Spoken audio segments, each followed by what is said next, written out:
అధ్యక్ష మరి నేను అనలేనా అధ్యక్ష? ఓటుకు నోటు దొంగ ముఖ్యమంత్రి, 20% కమిషన్లు, 30% కమిషన్ మీ ఎమ్మెల్యేలు అంటున్నారు. నేను అనలేను అధ్యక్ష ఈ మాటలు?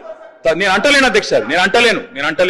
నేను అనొచ్చు కానీ నేను అంటలేను అధ్యక్ష. ఇంకొక మాట చెప్తున్నా అధ్యక్ష, దయచేసి మీరు మా రెస్క్యూకి రావాలి.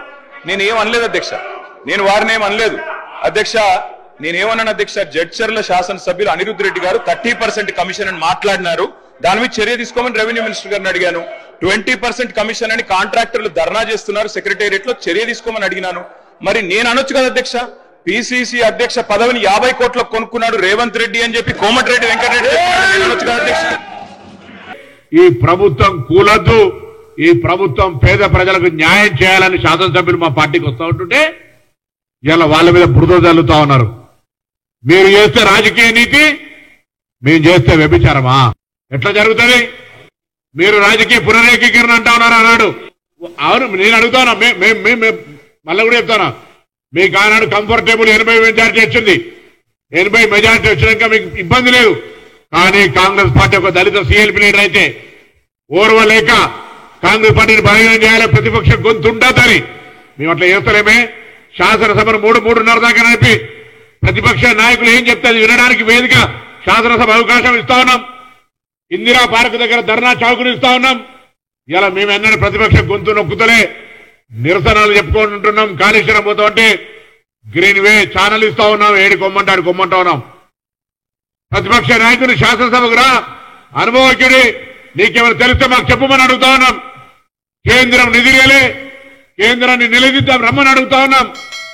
ఇవాళ అటువంటి మాటలకు దూరం ఉండి మా ప్రభుత్వాన్ని కూలగొడతా అంటుంటే కొంతమంది ప్రజాస్వామ్యాన్ని విశ్వాసం ఉన్న శాసనసభ్యులు వస్తే వాళ్ళ మీద చీరలు పంపి భౌతిక దాడులు చేసే విధంగా మురిగే వాళ్ళని మురిగించినట్టుగా ఆ విధంగా రెచ్చగొట్టి ఈరోజు ఏం మాట్లాడుతా ఉన్నారు? మళ్ళీ మాకు పరిపాలనకు సంబంధించి అవగాహన లేదా?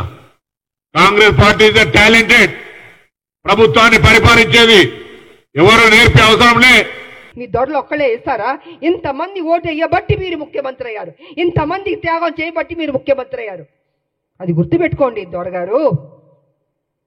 నిన్న వేయడం కాదు రాములమ్మ మీద, మీలా పిరికి బంధం నేను మాత్రం కాదు. గచ్చున్న మహిళని, త్యాగం చేసిన మహిళని, నా ఆస్తులు అమ్మి పెట్టాను తెలంగాణకి. ప్రతిరోజు మీరు నన్ను అవమానించారు, నాతో పని చేయించారు, నేను ఉద్యమాలు చేశాను. నా పార్టీ, నా తల్లి తెలంగాణ పార్టీ ఉంటే మీరు హింస పెట్టి ఆ రోజు జయశంకర్ గారిని నా దగ్గర పంపించి విలీనం చేయండి అని చెప్పింది మీరు కాదా? నేను విలీనం చేస్తానన్నానా? నేను సరే,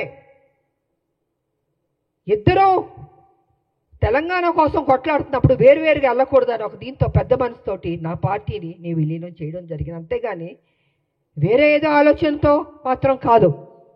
ఎందుకు చెప్తున్నానంటే అసలు తెలంగాణకి విజయశాంతికి సంబంధమే లేదన్నట్టు మాట్లాడుతుంటే చాలా అసహ్యంగా కూడా ఉందండి.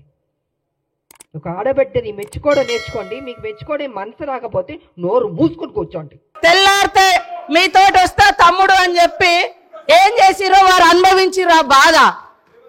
ఢిల్లీ దాకా నేను వస్తున్నా అని చెప్పి ఏం మోసం చేసిరో రాహుల్ గాంధీ గారి దగ్గర టైం తీసుకున్నాక ఆ బాధ అనుభవించండి. కాబట్టి కేటీఆర్ గారికి సూచన చేయడం జరిగింది. కాబట్టి ఎవరి పేరు పెట్టలేదు. మీరు మొన్న గవర్నర్ దగ్గర పోయేటప్పుడు, మీరు మెమోరాండం ఇచ్చేటప్పుడు మా పార్టీలో వచ్చినటువంటి వాళ్ళ మీద అనర్హత వేటు వేయండి అని ఇచ్చినప్పుడు ఎవరిచ్చారు? సవితమ్మతో ఇప్పించారు. మరి సవితమ్మ కాంగ్రెస్ నుంచి టీఆర్ఎస్ లో పోయినప్పుడు ఇచ్చినప్పుడు ఏం తెలియదు. ఒక్కొక్కరిని నువ్వు జైన్ చేసుకున్నప్పుడు గొప్ప, మీరు జైన్ చేసుకుంటే గొప్ప. ఏం తెలుసు నీ దురహంకారం బంద్ చేసుకో కేటీఆర్. ఏం తెలియదు అంటున్నా. అడుగు ఏందో మీరు అందరు జైన్ చేసుకోలే, వాళ్ళు జైన్ చేసుకుంటే గొప్పట. మళ్ళీ వాళ్ళతో మెమోరాండాలు ఇప్పిస్తారు వీళ్ళు.